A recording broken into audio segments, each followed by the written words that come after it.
இனி filter coffee எங்க area, உங்க ஏரியா. சார் சார் என்னப்பா? இங்க ஒரு நிமிஷம் வாங்கல. என்ன? கொஞ்சம் கதவு திறந்து விட்டீங்கன்னா ரெஸ்ட் ரூம் போயிட்டு வந்துருவேன். மணி என்னாச்சு? 7 ஆச்சு. கொஞ்ச நேரம் வெயிட் பண்ணுப்பா. சப் இன்ஸ்பெக்டர் வரட்டும், அதுக்கு முன்னாடி திறந்து விட முடியாது. ரெஸ்ட் ரூம் போறதுக்கு எதுக்குங்க அவரு வரணும்? நீ சாதாரண அக்யூஸ்டா இருந்தா பரவாயில்ல, நீ மர்டர் கேஸ்ல வந்திருக்க, உன்னை அப்படிலாம் திறந்து விட முடியாதுப்பா. கொஞ்ச நேரம் வெயிட் பண்ணு, சப் இன்ஸ்பெக்டர் வந்துருவாரு. சரிங்க சார். கொஞ்சம் வெயிட் பண்ணு. என்ன வாயிட்டு? ஐயா பாத்ரூம் போகணும்னு சொல்றாரு. கூட்டிட்டு போயிட்டு வாயா. சரிங்க ஐயா. தனியா அனுப்பாத, தப்பிச்சு போயிட்டு போறான். தேடிட்டு இருக்க முடியாது. சரிங்க ஐயா. நீ கூட போ.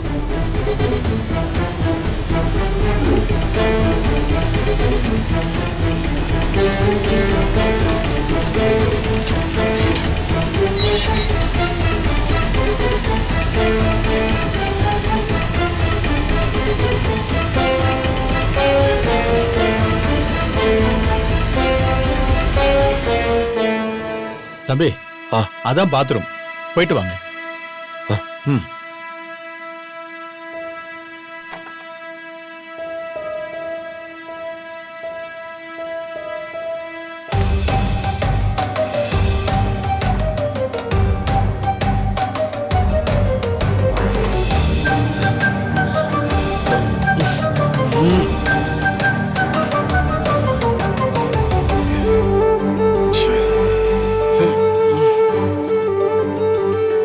சார் என்ன சார் டாய்லெட் இவ்ளோ கேவலமா இருக்கு?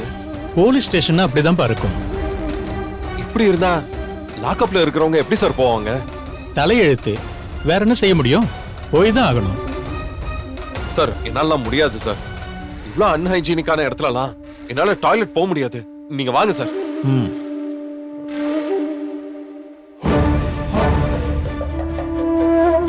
என்னவா தோற திரும்பி வந்துட்டாரு, போகலையாமா?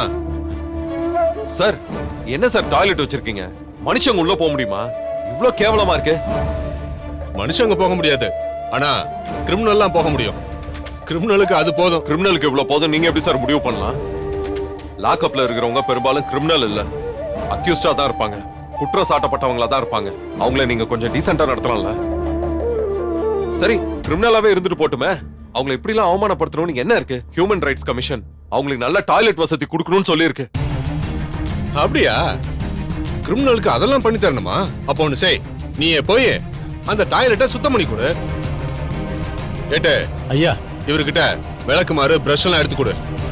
சார் இங்க பாருங்க, நான் டாய்லெட்டை சரி பண்ணணும்னு சொன்னேன், அதுக்கு எதுக்கு என்ன கிளீன் பண்ண சொல்றீங்க? அது வழக்கமா லாக்அப்ல இருக்கிற கைதிகளை தான் கிளீன் பண்ண வைப்பான். ரீசெண்டா அப்படி யாரும் நல்ல கைதிங்க வரல, அதான் நீங்க வந்திருக்கீங்கல்ல, போங்க சார் போய் கிளீன் பண்ணுங்க. நான் யூஸ் பண்ணல சார், என்ன விடுங்க. ஏய், உன்னை நேத்து அடி பிச்சு இருக்கணும். ஏதோ உன் பொண்டாட்டி பண்ண புண்ணியம் உன்னை விட்டு வச்சேன். இப்ப நீ போய் டாய்லெட்டை கிளீன் பண்ணலன்னு வையே, நேத்தே கொடுக்க வேண்டிய பாக்கிய இன்னைக்கு கொடுத்துருவேன். மரியாதையா போ. தம்பி எதுக்கு பிரச்சனை? சும்மா தண்ணியை ஊத்தி லேசா கழுவிட்டு வந்திருப்பா. ஐயாவோட கோவத்தை கலப்பாத. போய் டாய்லெட்டை கழுவுறேன்.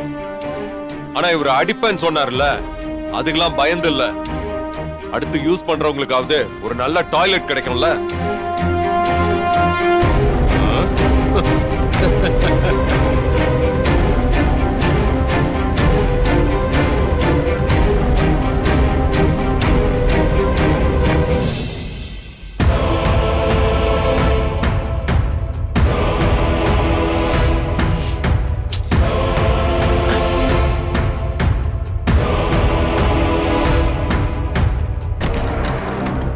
சார், என் ஹஸ்பண்ட் எங்க சார்? உன் புருஷனுக்கு இங்க இருக்கிற டாய்லெட் நல்லா இல்லையா? பெரிய 5 ஸ்டார் ஹோட்டலே தங்குனவர் பாரு, ரொம்ப சலிச்சுக்கிட்டாரு. அதான் அவரே கழுவு சொல்லியிருக்கேன்.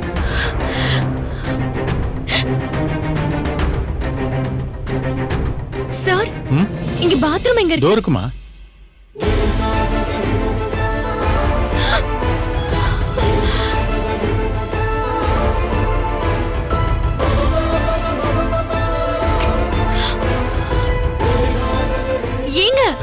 என்னங்க நீங்க எதுக்கு இதெல்லாம் பண்ணிட்டு இருக்கீங்க? நீங்க விடுங்க. விடு. மல்லி ஏதோ இந்த வேலையை என்ன செய்ய வச்சா என்ன அவமானப்படுத்துற மாதிரி இருக்கும்னு அந்த சப் இன்ஸ்பெக்டர் நினைக்கிறாரு. எந்த வேலையையும் நான் அவமானமா நினைக்க மாட்டேங்கிறது அவருக்கு எப்படி தெரியும்? விடு, இதெல்லாம் நான் பாத்துக்கிறேன். ஐயோ ஏங்க ப்ளீஸ்ங்க கொடுங்க. என்னால நீங்க இந்த வேலை பாக்குறத பாத்துட்டு இருக்க முடியாது. ப்ளீஸ் கொடுங்க, நான் பண்றேன். மல்லி நீ பண்றதுதான் பார்க்க முடியாது, விடு. ஐயோ ஏங்க நான் சொல்றத கேளுங்க.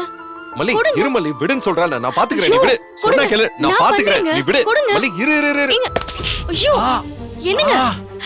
ஐயோ என்னாச்சு? ஏங்க ஐயோ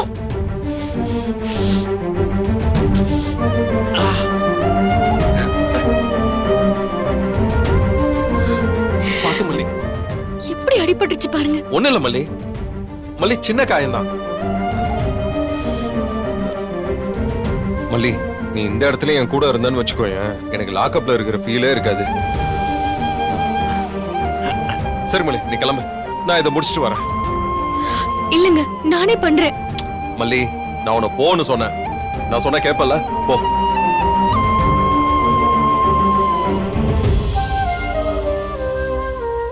அம்மா அம்மா எங்கம்மா போற? அந்த சப் இன்ஸ்பெக்டர் பார்த்து பேச போறேன் சார். எப்படி சார், எப்படி அவர் எப்படி அவமதிக்கலாம் என் புருஷனை? இங்க பாருமா, இந்த சப் இன்ஸ்பெக்டர் இருக்காரு, அவர் ஒரு முசுடு. அவர்கிட்ட நீ பேசி பிரயோஜனம் இல்லம்மா. அவரை விடு. இன்னைக்கு புதுசா ஒரு இன்ஸ்பெக்டர் வராங்க, லேடி இன்ஸ்பெக்டர். ரொம்ப நேர்மையானவங்க. நீ அவங்கள பார்த்து பேசுமா, உனக்கு நியாயம் கிடைக்குமா?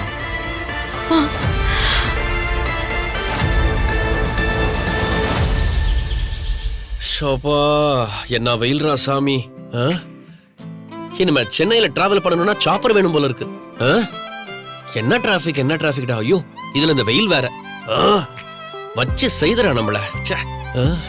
ஏசி ஃபேன் எல்லாம் ஓடுதானே தெரியல. அப்பா கடவுளே. தேங்க்ஸ் ரொம்ப. இந்த வெயிலுக்கு இதான் கரெக்ட்.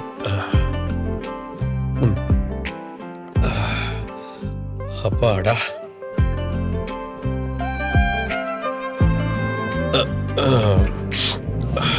அப்பா என்னம்மா, என்னம்மா அது கத்தி?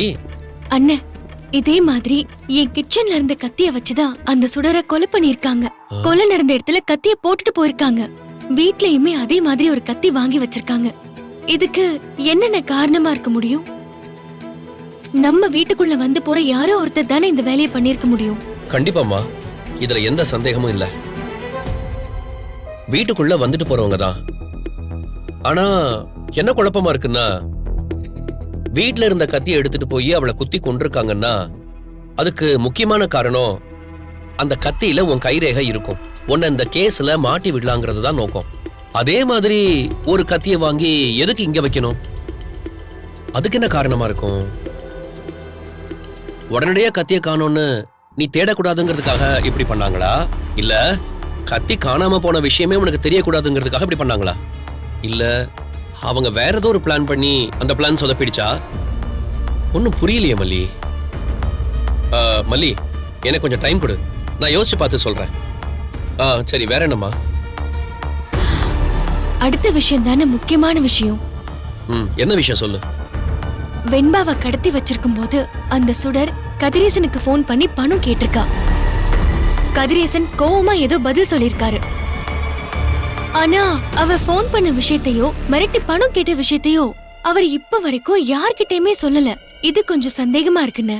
ஆமால, விஜய் அவரை மிரட்டின விஷயத்த உடனே சொல்லிட்டாரு. அப்போ கதிரேசனும் அவரை மிரட்டின விஷயத்த உடனே சொல்லிருக்கணும்ல, ஏன் சொல்லல?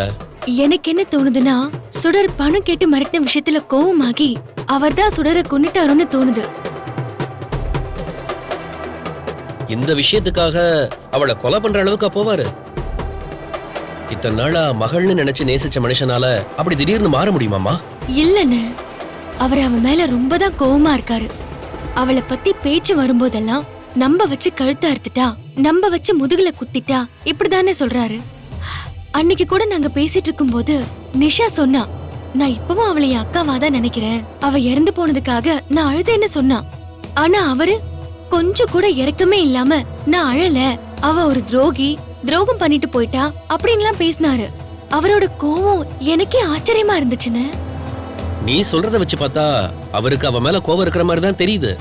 ஆனா அந்த கோவம் அவளை கத்தியால குத்தி கொல்ற அளவுக்கு போகுமா? அதுக்கப்புறம் மண்ணெண்ணெய் ஊத்தி எரிக்கிற அளவுக்கு போகுமா? இதுதான் என்னோட கேள்வி. அவ ஏமாத்தினது மட்டும் இல்லாம 50 லட்சம் ரூபாய் பணத்தையும் எடுத்துட்டு போயிருக்கானே, அது அவருக்கு கோவத்தை உண்டாக்கி இருக்கோம்ல. இப்ப சொன்னியே, இது கரெக்டான பாயிண்ட். அவர் வீடு புகுந்து பணத்தை எடுத்தத அவரால தாங்கிக்க முடியாம தான் இருந்திருக்கும். எப்ப பேசும்போதும் அந்த பணத்தை எடுத்தது மட்டும் யாருன்னு தெரியட்டும், அப்புறம் இருக்கு அவங்களுக்குன்னு சொல்லிட்டே தான் இருந்தாரு. ஆமாண்ணே, இன்ஸ்பெக்டர் கிட்ட கூட பணம் போனா போகட்டும், எடுத்த ஆளு யாருன்னு தெரியணும் தான் சொல்லிட்டு இருந்தாரு. மல்லி, நமக்கு தெரிஞ்சு அந்த சுடரை கொலை பண்றதுக்கு 3 பேருக்கு தான் நோக்கம் இருக்கு. ஒன்னு அந்த ரகு, அவங்க 2 பேருக்கு இடையில பணத்தை பிரிச்சுக்கிறதுல அவங்களுக்குள்ள தகராறு வந்திருக்கலாம். இன்னொன்னு, அவ கூட இருந்த யாராவது தான் அந்த பணத்துக்காக அவளை கொலை பண்ணிருக்காங்க. 3வது இந்த கதிரேசன். இந்த வீடியோ உங்களுக்கு பிடிச்சிருந்தா லைக் பண்ணுங்க, ஷேர் பண்ணுங்க, காமெண்ட் பண்ணுங்க. Saregama TV shows Tamil subscribe பண்ணுங்க.